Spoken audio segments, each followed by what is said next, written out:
Let's welcome in Qadry Ismail, who's a 10-year NFL wide receiver, played in the league for 10 years, Super Bowl champ for the Ravens, and is the co-host of the Purple pregame and postgame on WJZ TV in Baltimore. Qadry Ismail, appreciate you doing this. Thanks so much as always, and how you been, my friend? Zach, I am doing well. Football season is here, and I cannot wait for it to get started, regular season. Yeah, what did you make of John Harbaugh saying that Lamar Jackson, their goal is for him to be the greatest QB ever, and they believe he will do that? What did you make of that when it was revealed to all of us today? Well, I think for him, it's getting behind your quarterback and recognizing that you're a competitive coach. You know what you have as far as the talent at quarterback is going to make or break your, legacy, if you will. John obviously is one of the longest tenured coaches.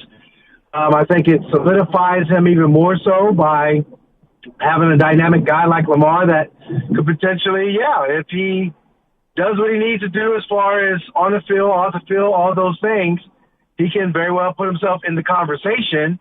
Obviously, we know who the GOAT is, and Tom Brady with all of his resume, and Joe Montana and his resume. But there's some guys that, Lamar's going to have to kind of, look at and go up against. And one guy is currently playing, that's Patrick Mahomes. So I think it's just John Harbaugh being John Harbaugh, supporting his guy.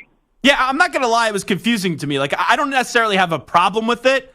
But it seems like John Harbaugh may have thought that, like, Lamar needed a vote of confidence, where anytime I've ever dealt with Lamar, he's extremely confident in his abilities. Hey, it comes from a good place, but I just thought it was very unnecessary. And now everyone's going to talk about what Lamar can or can't do for the next week, it feels like. Nah, they've been talking about what Lamar cannot do for the entire offseason. It seems like anything that comes out is like, Lamar can't, or the rankings of quarterbacks, and you look at, his resume versus other guys, and they're putting guys like, a C.J. Stroud ahead of him. Is C.J. Stroud a good player? Yeah, but is he a young player that has the resume of Lamar? No. Joe Burrow. Joe Burrow's in our same division. Does he have the resume of Lamar? He had a year. That was kind of like, okay, and then the injury bug kind of hit him.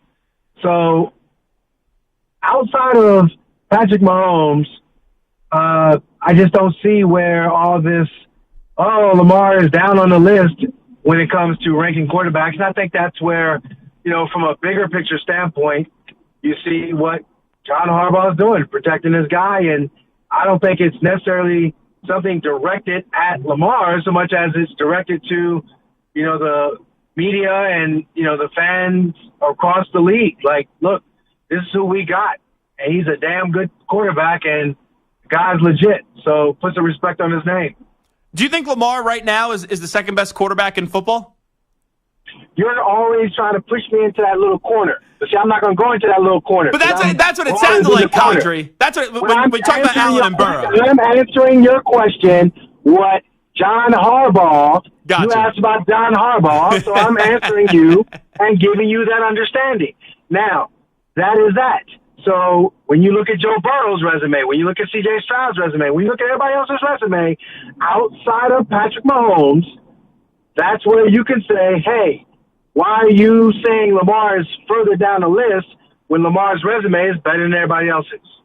Qadry Ismail here with us. Something I am excited about with the Ravens this year is the acquisition of Derrick Henry. Bringing in Henry, obviously, it makes that offense better. What do you think is going to be the toughest part for defenses, though, when you line up in the red zone and you have Lamar Jackson and Derrick Henry in the same backfield? Yeah, for a defense, what makes the defense go, the first thing is recognizing personnel to personnel. And so if you have the right personnel, you feel like you have a chance to, compete and be better than whatever the offensive personnel is on the field. But the mismatch is where you would have a Lamar Jackson and you have a Derrick Henry and you have a Mark Andrews and Isaiah Likely and a Rashad Bateman and a Isaiah when you have them all out there, Zay Flowers, when you have them all out there on the field, I think that's where a defense, how are you going to match up? You're going to match up big personnel to take away Derrick Henry. Okay, put you on the outside. Okay, you go ahead and go nickel. Okay, well, we'll go ahead and match up with Isaiah and Mark Andrews. Okay, well, it doesn't matter what you put out there. If you go, dime or whatever, or package that is a small package for Derrick Henry, and you got to account for Lamar Jackson. So I think that's something that, for Todd Monken, the offensive coordinator for the Ravens, there's a huge advantage. How much do you believe in Todd Monken? Just wondering, because deservedly so, he took a lot of criticism for the game plan in the AFC Championship game.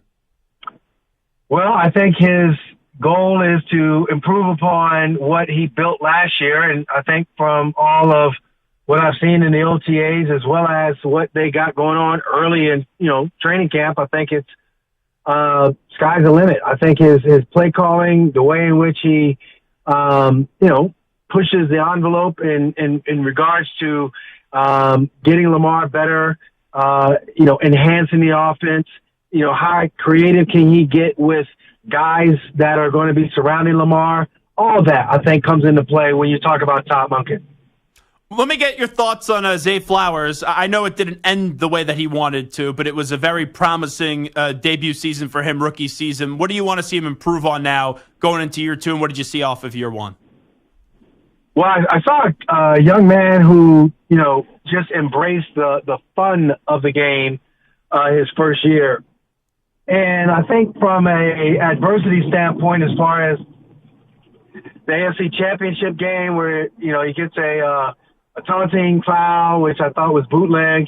And then, of course, he gets the ball punched out by Snead. I think for him, it's about redemption. But then it's also about growth. Redemption meaning that, look, you can depend upon me, and, I am that big play threat that you drafted me to be. And at the same time, I think, just the big play threat as far as, pushing the ball down the football field, he has that capability as well. So, the sky's the limit for him. And I think it's just a matter of continually getting better, week in and week out. What's your biggest concern about this team? Like, if you had to identify one weakness with the Ravens going into this season, Qadry Ismail, what would it be? I don't know if it's a weakness, but so much as it's the unknown. The unknown is the offensive line. You got a young group, and basically with that young group, the season kind of hinges upon it. As much as we talk about the skill positions, I think it's, the guys on the outside, depending upon the protection, so Lamar Jackson can throw them the football. For Derrick Henry and the rest of the running back group to thrive, I think it's necessary for, the offensive line to allow them to get to that second level. They get to that second level, my goodness, they're going to be as potent of a running attack as any in the league. So I think the offensive line, when I look at it, it's where I would say, you know what, if they do well, so goes them, so goes the rest of the team. If they don't, then I think that's going to be cause for concern. Yeah, I'm curious what the defense will look like. We always know the Ravens have a good defense, but you lose McDonald. I know they promoted from within with Zach Gelb getting the job, but I just wonder what that adjustment is as well defensively. Well, you got Roquan Smith. I mean, he's, a high tide that raises all ships. And I think for Trenton Simpson, that's going to really be kind of the X factor, although he's really looked the part so far. He's played fast. He's played athletic. He's played with confidence and authority. But I think Roquan puts everybody in place.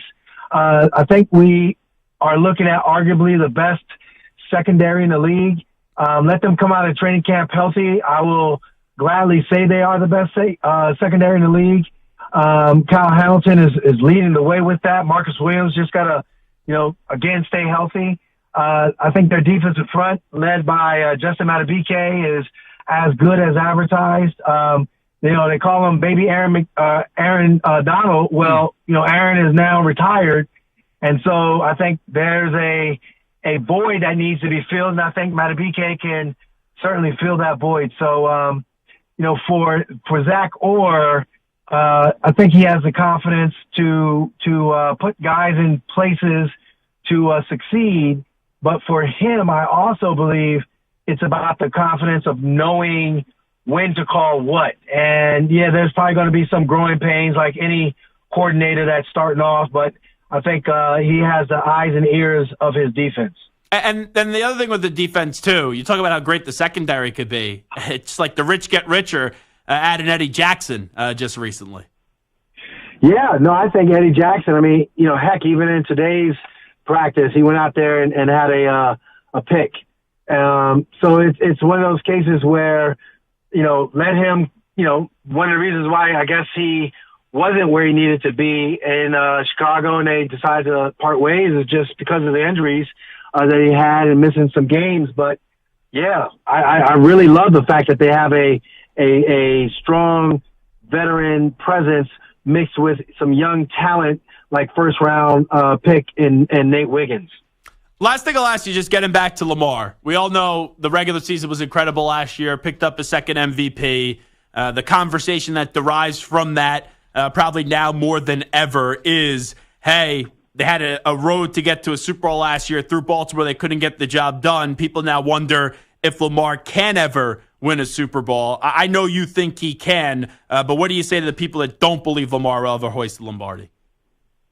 Well, I think, there's the biases of what they feel is, their particular team and their particular quarterback, and, they're going to have that. But, the other, people who might have their doubts and all that, I think, Peyton Manning kind of had his ups and downs his first couple of years, and he's, finally hit his stride. And obviously we're talking ups and downs as far as Super Bowl, not necessarily the regular season. Sure. But I think that's where, Lamar is at right now. He's slowing the game down even more than where we saw before. I think he has the necessary weapons around him to succeed. And, yeah, having Derrick Henry absolutely helps.